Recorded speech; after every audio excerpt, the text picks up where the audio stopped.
Welcome to The Skinny for Friday, November 22nd. I'm Mitch Perry, the senior political reporter for the Florida Phoenix, and I'm joined this week, as always, by my colleagues Ray Roa, the editor-in-chief for Creative Loafing newspaper, and Ben Montgomery, an author and independent reporter. Good morning, guys. Good morning. It's Mitch. cold out there. We look like a bunch of lumberjacks. Yeah, it's pretty awesome. But Ben and I were both wearing shorts, though. Even though break out the fleece, though, on the torso. That's the only thing Ben that needs has to stay socks, warm. socks That's the with only sandals thing that you today. need to keep warm is the Now, torso. can we say The legs Happy are fine. Thanksgiving? It's kind of early, but it's the last time we'll be on the air before Thanksgiving, should. so let's do that. You know, a couple big stories, of course, that happened in the last few days. You heard John Dingfelder talking about them, the situation with the Rays. You might remember last week we had Vincent Nowicki on there. Yes, we'll be getting to our guest there, John, in just a moment here. But also the Rays situation. So that is done deal now. I mean, they don't have the contract now, which I think the bonds are right. The bonds have upheld. been issued out, and also, you know, we no longer have a Florida man as Attorney General nominee, but a Florida woman, and Pam Bondi. Any thoughts before we move on here? Very interesting choice. I'll just point out that, I feel like I know Pam. I see her around occasionally. I bumped into her at a middle school soccer game a few years ago. She's I did like a Tampa person. bartending shift for like a charity oyster catchers last year, and she was on the same shift as me. I mean, Tampa woman, very much so, former Democrat. I will also point out that I think she registered as a Democrat. I way will also point out that she went to bat in a big way for the White House boys when they were sort of trying to get their voices heard. This is going back 5 or 6 years ago. She had a lot to do with helping USF get permission to do the exhumations at the Dozier School to reunite those remains with families. Pam is an interesting person, interesting choice in my pick. Yeah, and probably after the whole situation with Matt Gaetz, probably, even though there's issues there, probably will not have a problem getting confirmed. Now, we're going to talk later in the program. We're going to talk to a journalist who recently wrote a story about maternity homes in Florida. These are homes, most of which are affiliated with churches or Christian nonprofits that often help women and teens as they try to flee abuse, age out of foster care, or leave drug rehabilitation. But here in Florida, the state allows most of them to operate without much oversight. So we'll learn about what's about that all in the second half of the show. But first, we want to talk about U.S. relations with Cuba, our neighbor to the south, and where they're at right now as in the last days of the Joe Biden administration. And with us to discuss this is in studio Al Fox, who for decades has worked to try to normalize relations between the two nations with this nonprofit, the Alliance for Responsible Cuba Policy Foundation. Al also has ran for Congress and U.S. Senate as a Democrat over the years here in Florida. Good morning, Al. Good morning, Mitch. Good to have you here. And then also joining us via Zoom is John Kavovich, who is the president of the U.S.-Cuba Trade and Economics Council, a nonprofit, nonpartisan organization headquartered in New York City. John joining us by Zoom. Good morning, John. Good morning. Thank you for having me. Hey, great to have you here. And the reason for this discussion, as I said, is, we're in the last months of the Biden administration, winding up his 4 years in office. And, the relations between the U.S. and Cuba had seemingly ping-ponged since Barack Obama announced almost exactly a decade ago that he was ordering the restoration of full diplomatic relations with Cuba, opened up the U.S. Embassy in Havana for the first time in more than 50 years. But obviously, things changed. Donald Trump got into office. And he did certain things, and then Joe Biden came back. What the most recent things, and guys, Al and John, please, we'll get your thoughts about this. I believe the last few things that the Biden administration have done about this was back in May. The Biden administration allowed Cuban officials to visit Miami International Airport and tour the airport's security facilities, and they removed Cuba from a list of countries that are, quote, not fully cooperating with U.S. anti-terrorism efforts. Now, that's not the same as being taken off the list of U.S. State Department of Terrorism countries, joining North Korea, Iran, and Syria. Also, the Treasury Department implemented a 2022 rule granting Cuban entrepreneurs access to American banking services and financial platforms. But John Kavovich, let's start with you. That has basically been the most of what the Biden administration has done for the most part. Yes or no? No. Okay. And the reason is that the Biden-Harris administration, has received criticism for purportedly not doing what candidate Joe Biden said he would do in 2020, which was reverse what the Trump-Pence administration had done. The problem with that was that, as well-intentioned as he walked into a situation where the Cuban government took some opportunities to just make it incredibly difficult for him to do any of that, particularly imprisoning people for protesting and other statements and actions relating to whether it was Iran, whether it was Russia, whether it was China, North Korea, Syria, Venezuela. So it just made it impossible. But the Biden-Harris administration did do one very important, they took a very important step, and that was in May of 2022. They authorized for the first time direct investment to, and direct financing for private companies in Cuba. That was a huge undertaking because the Cuban government had been saying that the U.S. government had not helped the reemerging private sector. Then they were saying that it was a sort of a Trojan horse. But in the end, the Biden administration did that, and that was just massive. Well, here we sit 2+ years later, and the Cuban government has still not issued the regulations that would permit that investment, permit that financing, and it doesn't just impact investors and individuals here in the U.S., it's every country. So it's been incredibly frustrating. Al, any thoughts? Well, I agree mostly with what John said, but I have a little different take. There's always a good reason why not to act regarding the embargo and these taking Cuba off the list of terrorist countries. And that is that Cuba did this or Cuba did that. When they had these so-called demonstrations in Cuba, there was some rioting, and people were arrested and people went to jail. When we have rioting in our cities, people get arrested and people go to jail.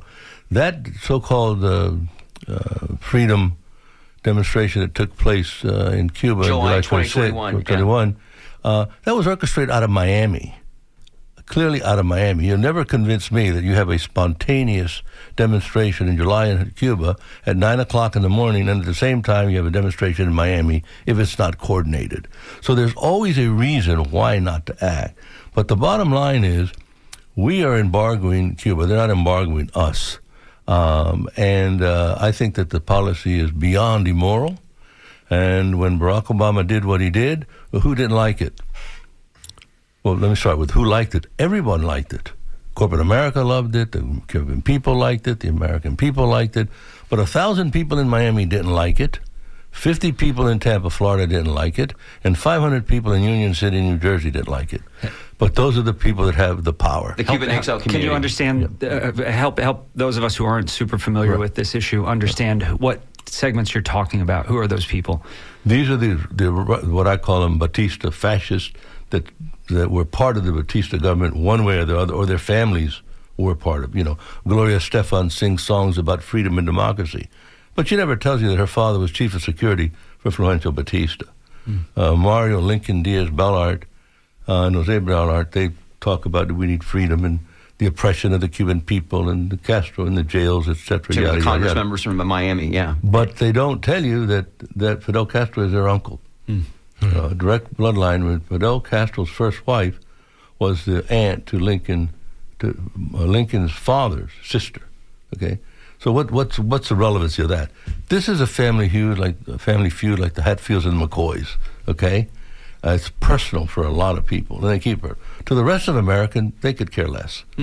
They could literally care less. So Al, let's talk about the fact, and you mentioned this before we went on air, that you were in Cuba recently and you saw its economic conditions are worse than ever. That has apparently been, one of the factors leading to hundreds of thousands of Cubans to flee the island just in the last couple of years, exacerbating the White House's migration woes as many Cuban migrants have opted via going through Mexico. I've been told by some, and I think you agree with this, that there's actually here in the Tampa Bay area, there's probably more Cuban folks from Cuba living here now than have ever lived here in the decades that people have escaped Cuba to come to America. There's no question. I was there last December. Excuse me, my allergies. But, and I was shocked at what I saw. I'd been there prior to that, 2 years before that. And the city of Havana was always a safe city to travel. I would say there's no drugs, there's no crimes. That's not the case anymore. There's crime now in the city of Havana. Most of the people of Havana moved out they've come to the United States or come to other countries, and the people in the countryside have all moved into the city. They have blackouts. I'm at a so-called tourist restaurant, and the food was always pretty good in Cuba. And I ordered just a hamburger. And I said, "Can I have some mustard?" "Well, we don't have any mustard." "Well, have some ketchup." "Well, we don't have any ketchup." I'm at a nice hotel. It's a tourist hotel. I can't stay at the Nacional. No Americans can stay there anymore. They got a certain place where you can't stay. But at any rate, I was there the first morning. I had an omelet, blue cheese, which is one of my favorites. So the next morning I go to eat breakfast, and I said, to myself, I think I'll have the same omelet I had yesterday. And so I said, I want an omelet. We don't have any eggs. I said, "You mean you're out, like they'll be back in 10 minutes or something?" No, we don't have any eggs for today. So I had never experienced that. And in my opinion, the United States embargo, blockade, call it whatever you want to call it, today towards Cuba is stronger than at any time since 1959. Yet, there are a handful of people in Miami and a couple here in Tampa that are making money by selling goods to the black market. There are people in Cuba that's got some money. I went to a private club that was shocked, Michael Jordan even has a locker at this club. So, but it's just so de minimis. People are really suffering. Suffering. We're talking right now. We're talking about Cuba and American relations with Al Fox of the Alliance for Responsible Cuba Policy Foundation, and also John Kavovich, who's the president of the U.S.-Cuba Trade and Economics Council. John, you do talk about business and the like. What is the trade? Do we have? I mean, we have an embargo, obviously, but there's still some type of trades going on, right, between the countries. Absolutely, there are prohibitions, but in 1992, the Cuban Democracy Act was signed into law, and that reauthorized the export of healthcare products to Cuba. In 2000, there was the Trade Sanctions Reform and Export Enhancement Act, which reauthorized the export of agricultural commodities and food products. That particular law, since December of 2001, when the first products went, has now accounted for about $7.5 billion in cash sales from U.S. companies to Cuba. So it's been phenomenally successful. It hasn't been, what everyone wants it to be all the time, but it's worked.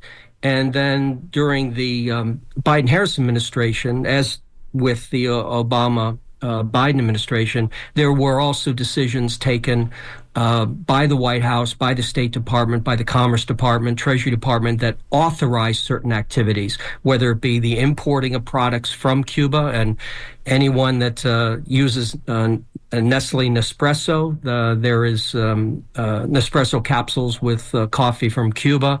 They brought in at one point charcoal. So there are products that have come in. The charcoal ran into some issues with the lawsuit from people who purported to own the land on which that charcoal was sourced, and then that charcoal stopped being imported. But there are these activities. And then also the Biden-Harris administration has allowed for the export of vehicles to Cuba, electric vehicles, gas vehicles, and this year we'll hit about $50 million worth of vehicles going to Cuba. And those are, from passenger vehicles. First Tesla went to Cuba, to trucks. And so there's increasingly every month more and more of a percentage of products that are being sold to Cuba are going to the private sector, to the reemerging pymes, as they're referred to in Cuba. So that's always good. If I may, to go back to one thing you mentioned about almost 10 years for the Obama administration. And one of the reasons that the Trump-Pence administration was able to roll up like a carpet almost all of the Obama-Biden administration initiatives was because the Cuban government refused to let U.S. companies dig deep. They only let U.S. companies superficially have a presence in Cuba. For example, Marriott with one hotel management contract, the cruise lines pulling into the harbor, dropping people off, putting them back on the boat and going away. But accounting firms, law firms, retail, wholesale, manufacturing, assembly, they all were looking for opportunities to go into Cuba. And had the Cuban government authorized them, there would have been thousands and thousands of Cubans under the employment of U.S. companies. And that would have made it a little more difficult for the Trump-Pence administration to do what it did.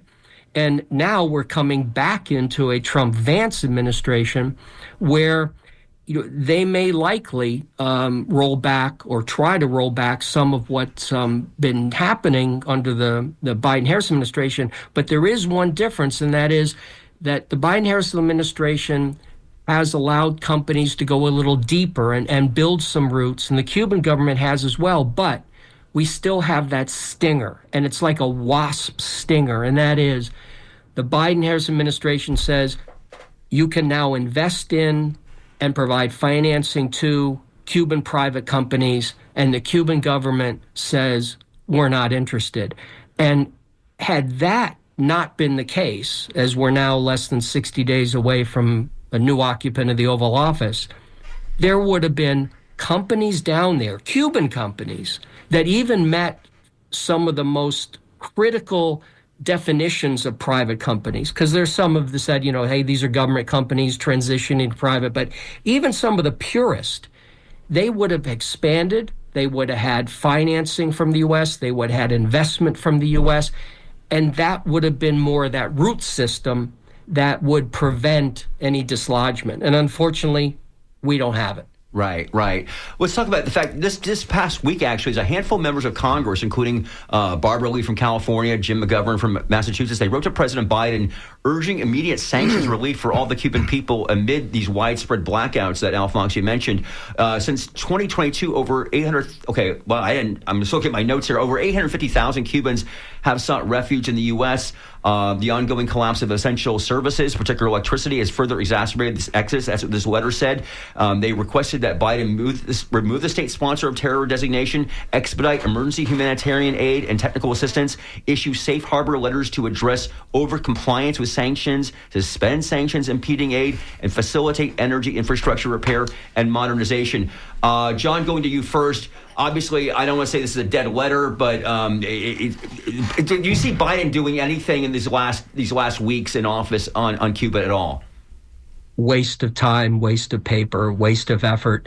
These members of the House and even some members of the Senate, they keep going for these shotgun blasts. Do all this stuff. Where the business community, one reason we've been successful is because we use rifle shots. We go very narrow, very targeted, and try to make certain that as many stakeholders are involved as possible. But what do they think would happen? If President Biden today were to go, okay, we're going to remove Cuba from the list of state sponsors of terrorism, we're going to remove whatever other prohibitions are out there. For example, one that impacts us, which the Obama-Biden administration allowed U.S. banks to have correspondent accounts with Cuba banks, but said no to Cuba banks having correspondent accounts with U.S. banks, meaning money couldn't go back and forth directly. That was asinine then. Trump didn't do anything. Biden didn't change that. That was really stupid because it imperils the ability of the investment and financing and imperils the ability of just normal transactions. But having said all of that, if the Biden-Harris administration were to go and make all these changes now, what do they think is going to happen on the 20th of January? The Trump-Vance administration is going to put it all back there. But that's part of the problem. First, yes, they're going to reverse everything. Second, it builds momentum for the Trump-Vance administration to look at other things that they can do, because what does it do? It puts Cuba on everybody's radar. And right now, the smart play for these NGOs, organizations, lobbyists, members of the Congress is shut up. Don't talk about Cuba, because you don't want to make Cuba or change in policy a rallying cry for the 119th House and 119th Senate, and who's going to come into the White House and the State Department, because we already know that the new administration is going to have people in it who know what they're doing relating to sanctions, who are Cuba-focused or have been Cuba-focused, and why give them any more energy? Why give them another Red Bull or bull drink when you don't have to. Well, of course, the biggest one you're talking about in terms of somebody new coming in the administration is Marco Rubio, the senator from Miami, who's been nominated to be the Secretary of State. Al Fox, your thoughts about Marco Rubio about to become the next Secretary of State when it comes to Cuban-American relations? Yeah. Well, I agree with John about the waste of paper and all this effort, but this is, it's that those people that support the removal of the United States embargo towards Cuba, the American public, they pat us on the head every once in a while with a letter here and a letter there and a strong statement, but it's totally meaningless and it's not going anywhere. I might be the wrong person to be asking about Marco Rubio because I think he's just a complete fraud, creation of the extremist Cuban-American community in Miami. He was the darling of the late Joe Mascanosa, who put him into politics. He was a runner in Bob Doyle's campaign when he was 15 years old. But he's very articulate. He's very charismatic. He's very likable. But he wanted to go to the bathroom without the powers to be in Miami, the Cuban-American community. They tell him what to do, and how to do it. So as John mentioned, not trying to mention the fact that Cuba is kind of like low-key. Again, we're talking about it right now, but it's hardly on the front pages right now in terms of American foreign policy when you're talking about other conflicts going around the world. But certainly here in Tampa, there's a lot of people who care about this. It's going forward, as you mentioned a few minutes ago, the relations have probably never been lower in terms of trying to get the sanctions removed, and that's not going to happen in the next 4 years at all. Yeah, everything is, we always say, a lot of people make the argument, well, Cuba's got to do this and Cuba's got to do that, okay? I had to have a different approach. That's pretty much what Barack Obama did. Let's just do this, lift the embargo as much as we can, and see what happens. And I can tell you, the Marriott Corporation, the cruise lines, they like doing business in Cuba. But they're not going to jeopardize, if you make $10 in Cuba and $1 million outside of Cuba, you're not going to jeopardize that $1 million by falling on the sword for Cuba. That's one of the ironies. Cuba doesn't have anybody that's got any clout to do anything. Mm-hmm. And so until the Marco Rubio types wake up one morning and say, that's our bloodline, that's our people, they're suffering tremendously, and they are. I have a friend that I've known now for 20 years in Cuba, and he had one of those little crappy Russian cars. I forget, what are they called, John? Belada? Yeah. And it was his car. It was a crappy car, but it was his car. And he now tells me that he has to walk 4 miles one way every other day to get his mother's insulin because there's no gas to put in his car for 2 years now.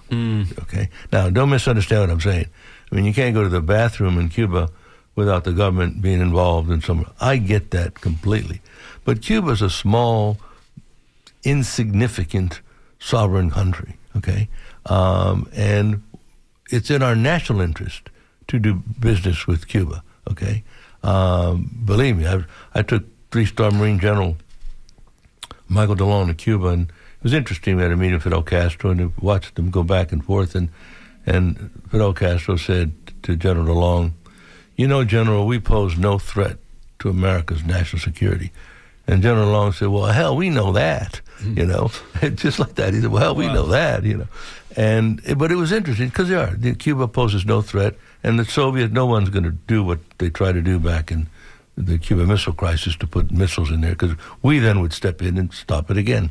Let me ask you, Al, as Mitch was alluding to, here in Tampa, we feel closer to Cuba than they probably do in Key West. And we're always thinking about Cuba. This weekend there'll be a dominoes tournament at the Marty Maceo Club. Right. For people who've either lived here for a long time or new people who sense that influence of the Cuban culture and love the Cuban culture, how should they continue to think about it, right? Beyond Cuban sandwiches and Cuban coffee and murals. Like, how can they get more involved? I know there's organizations that collect money for Cuba and things like that. It's a great question, and the answer is very simple. 99% of all those Cubans you're talking about agree with me 100%. Just lift the blockade, lift the embargo, and see where we go. But they won't publicly say it, because what happens when the last year almost now, the Cuban ambassador visited Tampa, Yeah, maybe we should just because we're going to move on in a few minutes, but I do want to bring that up. So it was a year and a half ago or so. The Cuban ambassador to the United States, Lianas Torres Rivera, she met with a handful of special local political and business officials at Mise en Place here in Tampa. And the event, and Al, you were there, right? Yeah, I was there. I saw the video footage of that. And this event was interrupted by two men: 84-year-old Roberto Pisano, a prisoner for 18 years under Fidel Castro, and then his 42-year-old son Rafael. They broke in. They captured us on cell phone video. Now, what happened after that was really interesting because a group of Tampa Bay area Republicans in the legislature then held a news conference a couple days later in Tallahassee, led by Tampa's Jay Collins. They introduced a resolution, quote, condemning the tyrannical Cuban government and the Tampa City Council member and Hillsborough County officials who, I'm reading for this resolution, March 3rd, 2023, entertained the Cuban ambassador and other Cuban officials at a dinner meeting in Tampa in complete disregard of the brutality of the Cuban regime and the blood that has been shed by those who rose up in opposition. And that resolution called out three local officials here in Tampa, City Council member Guido Maniscalco, Hillsborough Clerk of the Court Cindy Stewart, who lost a couple weeks ago, and Hillsborough County School Board member Karen Perez. Now, ultimately, this resolution never came to a vote, but it basically put a chill into the movement for improved Cuban relations here. And Al Fox, let me go back to you, because this is so different than like a decade ago when Kathy Castor led the movement. Kathy Castor went to Cuba. She was the first, I believe, Florida Congress member, maybe wrong, to call for the end of the sanctions. It was a real big deal. Right. And we saw what Obama did a year later in terms of trying to restore relations. We are so far away from that, and talk about that incident last year, though, if you could, because that just, and then the way that the legislature reacted to it, I felt it was in the McCarthy era. Like, who did you meet? What did you meet the Cuban ambassador? It was really a really dark moment there, I thought. Well, it was, and that's your answer to your question, Ray. The rest of the people say, hell, I don't want to put up with my life was threatened. You won't believe the emails that I get. Well, Kathy Katz said, hell, I don't need that headache, so I'll just flip, go back the other way, and everybody's happy. But in their hearts, they know they're wrong. They know it.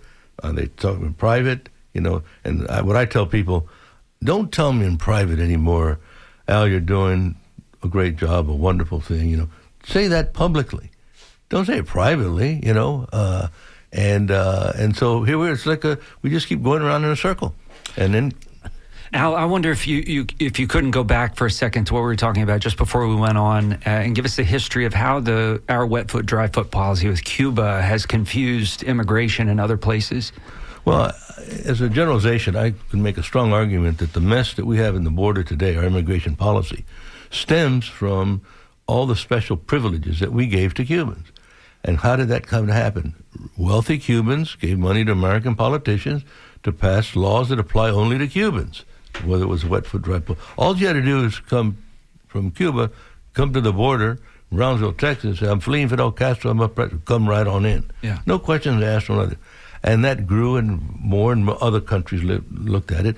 When Venezuela, nobody cared about the poor people in Venezuela before Hugo Chavez came to power. All of a sudden, we're worried about the poor people in Venezuela and so forth. So then the rich Venezuelans, they came to Miami. They already had a home there. They went to New York. They already had a home there. And they did the same thing the Cubans did. They gave money to American politicians to pass laws that apply only to Venezuela. So now you have Venezuelans and Cubans just showing up at the border, come right on in. We don't know who they are or what they are. So then all those other countries in Latin and Central America, and particularly Haitians, if you came from Haiti to the border, illegally, you were deported, as all other countries. Well, then it became so it was uncontrollable, and there's no question that we have to close the border. But the fact is that we give asylum to even today. Barack Obama was actually deporting Cubans. Mm-hmm. Right. Well, he had a wet foot, dry foot. Right. Well, Obama did, yeah. And that the people don't. The wet foot, dry foot policy is insane. If you came from Cuba and said you're from Cuba to our border, you got $300 a month, food stamps, aid to education, health care benefits, and a green card to work. Well, hell. Wow. Why would you want to come? Did you all know that? You tell the people in Haiti, Guatemala, El Salvador, Nicaragua, Colombia, you'll have the same rights that the Cubans come. I had no idea that was the case. People would tell me, Al, I see your point, but Al, these people risk their lives in shark-infested waters, 90 miles, and, to come to freedom. I said, look, That's it. They only got to come 90 miles. You tell the people in Haiti, Guatemala, Colombia, El Salvador, you now have the same privileges that the Cubans have. There'll be so many inner tubes and rafters, you could walk that 600 miles. Okay. Wow. We're about to end the segment. John, we'll go back to you, John Kavovich. Your last thoughts here as, again, we go into the last couple of months of the Biden-Harris administration, go into the Trump-Pence administration. And I know you've already talked about this, but again, what your thoughts are about Cuban-American relations going forward here. Well, this is the 30th anniversary of the creation of the U.S.-Cuba Trade and Economic Council. And when I look back at those 30 years, the most productive years were when Fidel Castro was president of Cuba. Why? And that was because the people around him, his staff, were practical. They had an ideology, but they didn't let the ideology stand in the way of what might be a good decision. They were risk takers, and they were evaluating opportunities, not 100% good for us, terrible for someone else, or vice versa. They will look, can we make something of this? Maybe the U.S. is allowing this to harm us, but we think we're more talented than they are. And I'll give you one example, the big food show back in 2003. 1,000 U.S. business people in Cuba and selling agricultural commodities and food products. And when President Castro was touring the event, he at one point we were talking and he said, so is it successful? And I said, that depends on you. And he said, why does it depend on me? And I said, because you're the one with a checkbook. And he gave out a big laugh, and then he spent, almost $80 million. So it was a huge success. This current generation that's there is incapable of that kind of thinking. The staff around them are incapable of that type of thinking.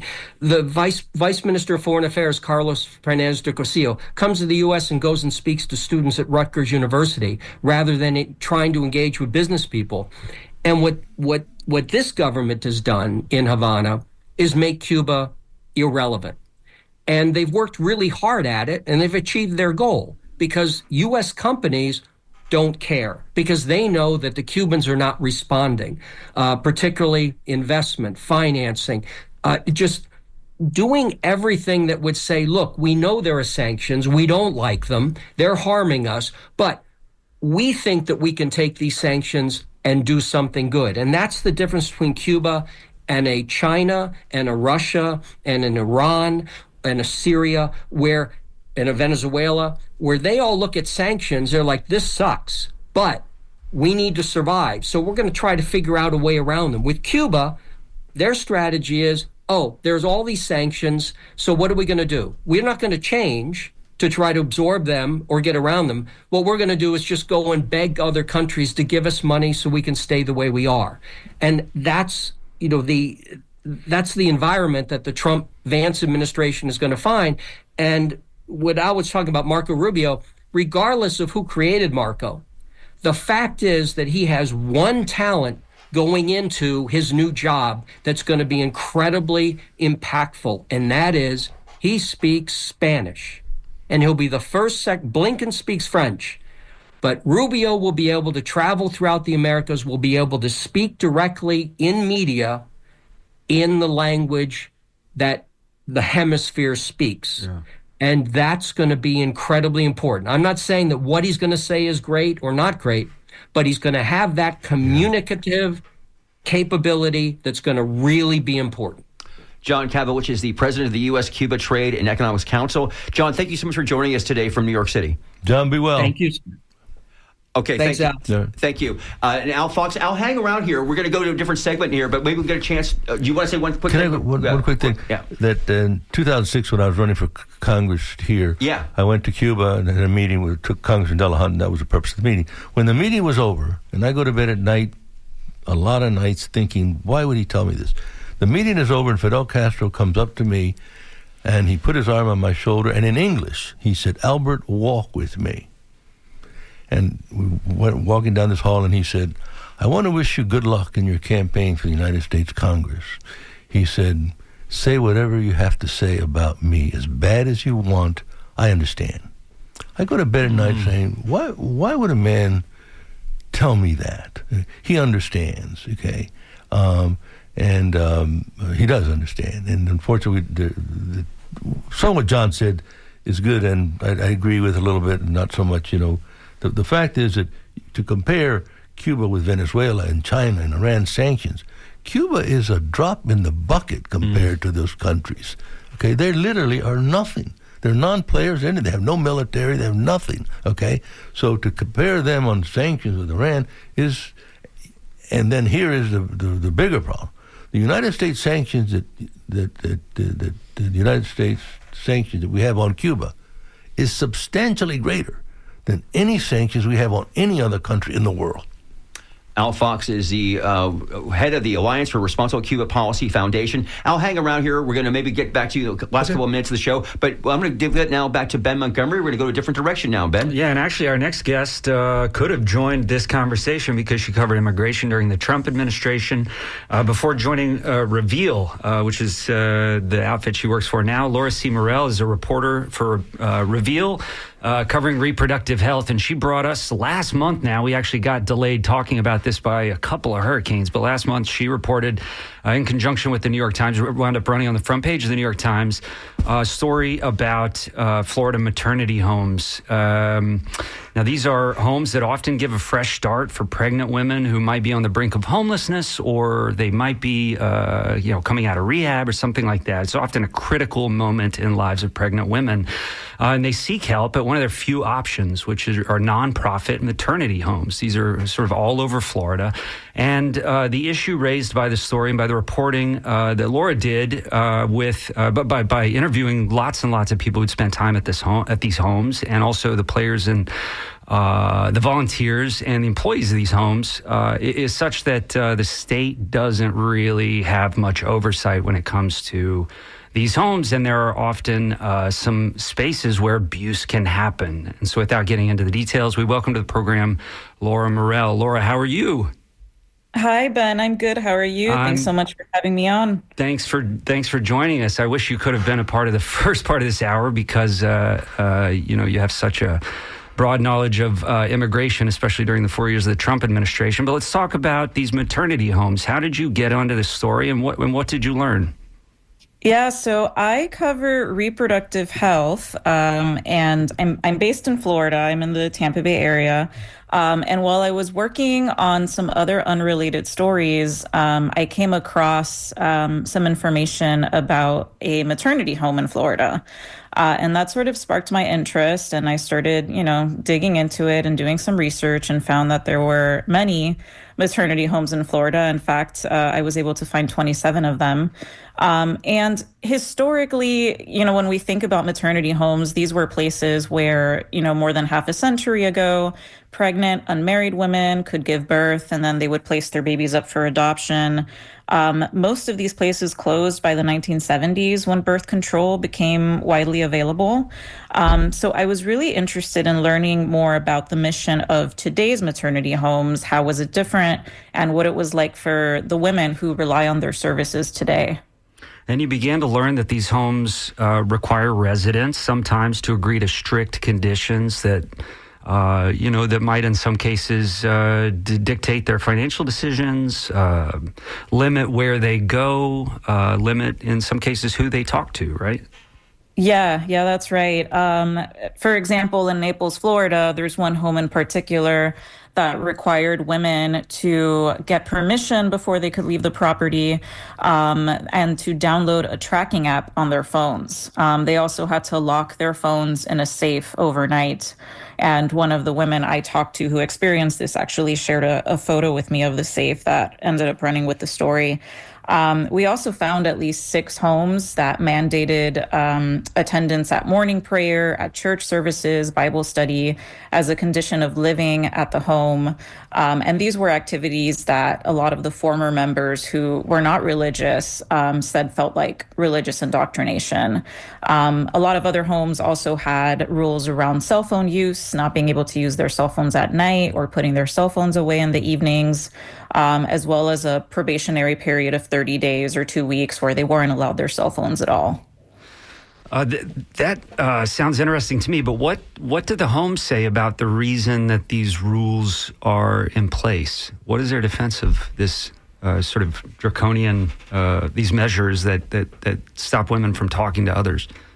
Yeah, so many of the maternity home leaders I talked to told me that the rules were in place to ensure the safety of the women and their babies and children. Oftentimes, these are women who are, not in all cases, because there's a variety of different situations that would lead you to a maternity home, but a lot of the women are fleeing abusive relationships or are maybe recovering from addiction or just leaving environments that are unsafe for them. So these maternity home providers told me that these rules ensured that the women were safe, that, it made sure that they stayed away from these potentially dangerous situations and sort of provided some level of accountability for a lot of the women who, wanted to make changes in their lives and find jobs and stability. But again, it sort of creates this tension between, ensuring safety versus respecting the autonomy of women. Who oftentimes, were women in their late 20s and their 30s and even 40s, who, had always been independent and then found themselves in these programs where they felt really restricted. A young mother, 33 years old, at Sunlight Home told you, I felt like Sunlight Home was dehumanizing, almost like we were criminals, not single mothers. What were the consequences for these women if they violated the rules? There were a couple things that would happen. One of the things I did was I requested police reports for all of the maternity homes in Florida. And what I found over and over again is that the homes sometimes called the police when women violated rules or, maybe were in disagreement with staff or volunteers at the program. And these were for things that did not rise to the level of a crime, that in fact, in the police reports I have, police noted that, there was nothing that they could do in the situation. I'm thinking in particular about one woman who had the police called on her because she went to a Starbucks. This was a 29-year-old woman who left this home in Broward County to go to Starbucks, and the home ended up calling the police on her. And then another thing that happens frequently is that the women are evicted, oftentimes with very little notice. Sometimes, maybe they'd have 24 hours to pack up their belongings and leave the property. Other times the eviction was immediate. There was another woman I spoke to who had lit incense in her room, and that same night she was evicted with her 2 children. How old were the children?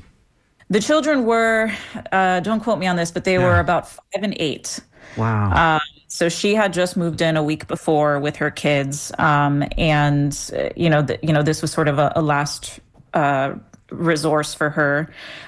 She had been dealing with homelessness for a while, and she, lit incense that night. She wanted to sort of, make a calming environment in her room, and her kids were already asleep. And, staff walked in and told her that she couldn't do that and that she had to be evicted. The home did tell me that they had warned her a couple times. The woman I spoke to said she did not recall any such warnings. At the end of it, though, this woman ended up calling police on the home. And ultimately, the home agreed to put her up in a hotel room for one night with her kids. But shortly after that, she, went back to having to grapple with homelessness. You write that more recently, the homes have sort of experienced a nationwide renaissance. The number of homes has grown by nearly 40% in the past 2 years and now surpasses 450 nationwide, according to Heartbeat International, which is a national anti-abortion group that supports maternity housing. With the trend of states passing more restrictive reproductive rights measures, do you see the number of these types of homes continuing to increase? Is this sort of a growing thing in the coming years? And is this lucrative at all for the people that run the homes? Are they making money at it? So, yes, I mean, I do think that there is going to be a continuing expansion of these kinds of programs. I have Google alerts set up basically so that I get news articles whenever there's a new maternity home that opens or expands somewhere in the country. And it's happening like every couple weeks. I'll get an alert about a new maternity home or, a place that is already expanding. I know of at least 2 maternity homes that are currently in the process of fundraising so that they could open their doors in the next coming years. And, I think it's sort of two factors, and it's a little nuanced. I think one of the biggest factors that has led to this sort of, renaissance of these homes is rent prices, right? And how the housing crisis and particular. Right. A lot of the women I spoke to, actually, the only reason they were at these homes, they had full-time jobs, but they could not afford housing on their own. In fact, one of the sources I talked to was actually an accountant. And she just could not find a place to live by herself as a single mom with her baby. So she ended up moving into a maternity home. So the housing crisis is huge and creates such a need for these kinds of services for women. And then on top of that, of course, we have these abortion restrictions. And I think what we'll see over time, and what Heartbeat International told me as well, is that because of these abortion restrictions, we will see a greater need of women in crisis pregnancies that don't have a support system, don't have anywhere to turn. And so these maternity homes end up being their safety net. And in terms of money, most of the homes that I looked at actually only relied on community fundraising and donations.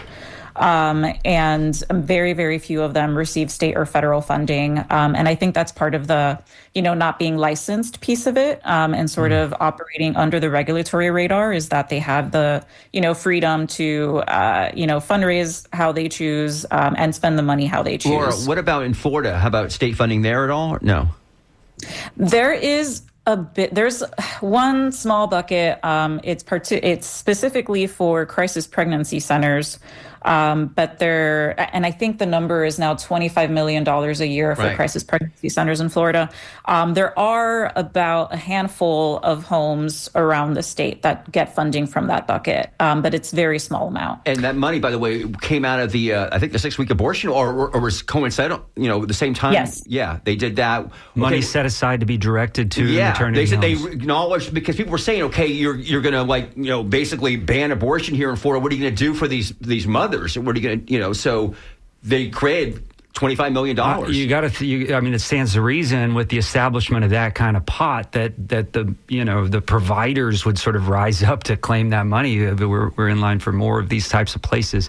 Laura, what I wanted to ask you is where this seems to maybe violate law is in the cases in which the homes require the young mother, the mothers, the clients, if you will, to turn over their food stamps, when they get them, so that can go into a collective, communal sort of grocery bank, right? Right. What's going on there, and how might that violate state law? Right. So there's one home in particular in West Palm Beach, Hannah's Home of South Florida, where the women are required to hand over their EBT cards in order to pay for communal groceries. So how it would work is that you would turn over your card, and then staff would basically place like an Instacart order with the needs of all the women and babies and children in the home. The reason why this is potentially illegal is because under federal law, laws governing the use of food stamp assistance and SNAP benefits, if you are a shelter or a group home taking care of people within your residence, you need to have permission from the state in order to do this, in order to collect residents' food stamps. This home in particular does not have that specific permission. So that is where, the potential questions about legality sort of come from.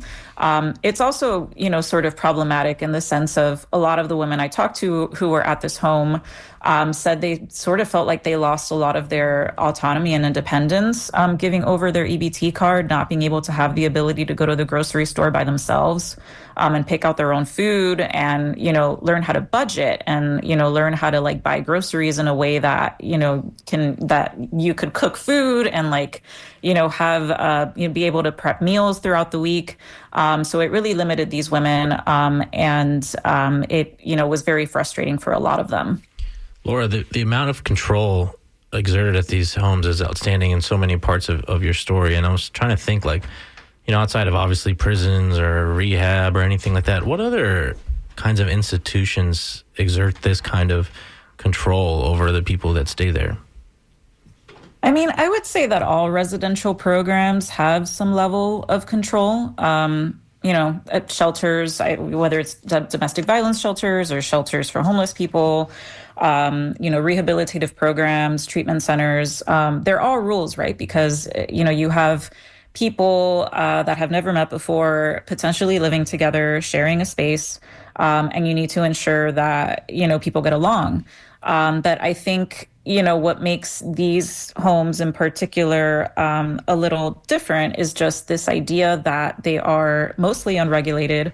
There's no sort of external oversight. There's no external agencies sort of going in and inspecting and, making sure that these rules that are in place aren't violating people's rights or violating their autonomy.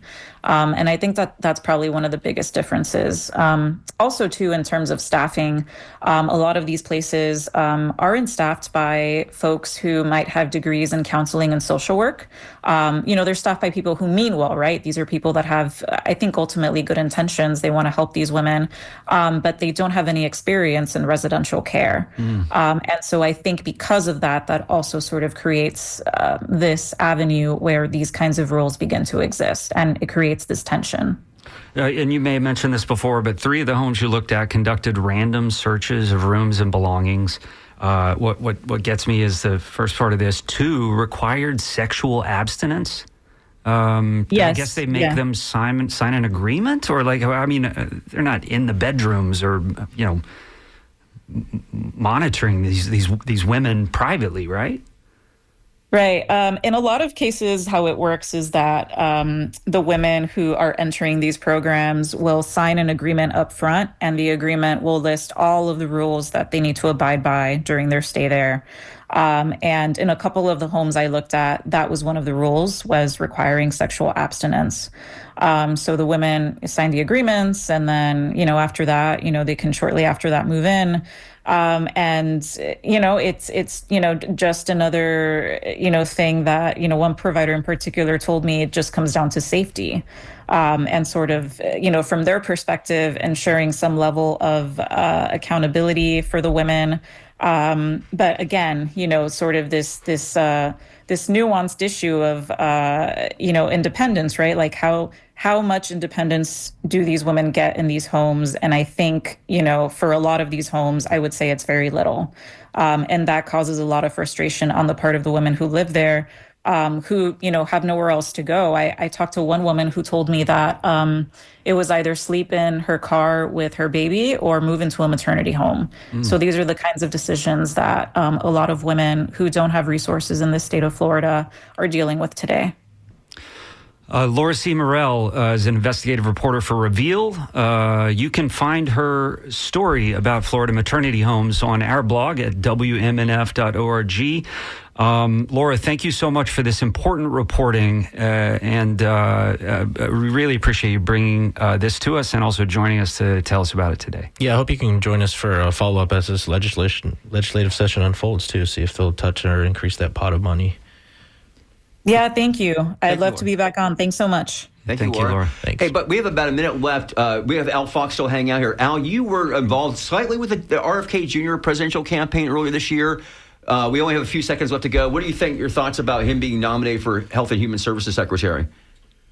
Well, I support it because I can tell you that 3 months before he left the Democratic Party, the thought never entered his head. And 30 days before he threw in with Donald Trump. Support Trump, you mean? Never thought, yeah. Yeah, never. However, you got to put yourself in his position. Here, the Democratic Party and the Biden-Harris team would not even return his phone call.